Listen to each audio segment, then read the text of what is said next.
Assalomu alaykum. Bugun yana bitta yangi sortimiz birinchi marta nishona hosil berdi. Bu sort menga Masui Dofin degan nom bilan kelgan. Masui Dofin sorti Yaponiyani o'sha eng ko'p o'stiriladigan sorti. Bu sort juda ham yirik bo'ladi. Lekin rangi qizil bo'lishi kerak edi. Nima uchundir menda rangi to'qlashib ketdi. Bilmayman, balki bizni ob-havo shunaqa ta'sir qilganmi yoki sort qanaqadir haqiqiy emas, boshqa sortmi aniq bilmayman.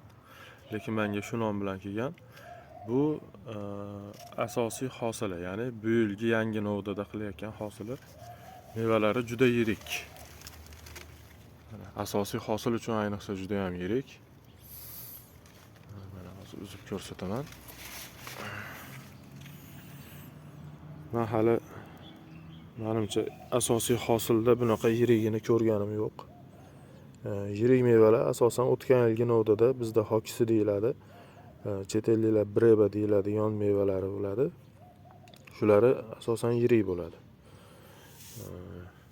Lekin asosiy hosil bunchalik yirik bo'lishini to'g'risi boshqa sortlarda juda ham kam holda uchratiladi. Mevalarni uzib oldik. Uzib yuvilganda sal rangi ochroqligi ko'rindi. Lekin baribir sal to'qroq biz internetda ko'rganlarimizdan ko'ra. Endi tortib ko'ramiz. 156 gram. Endi bunisi 106 gram. Bu hozircha men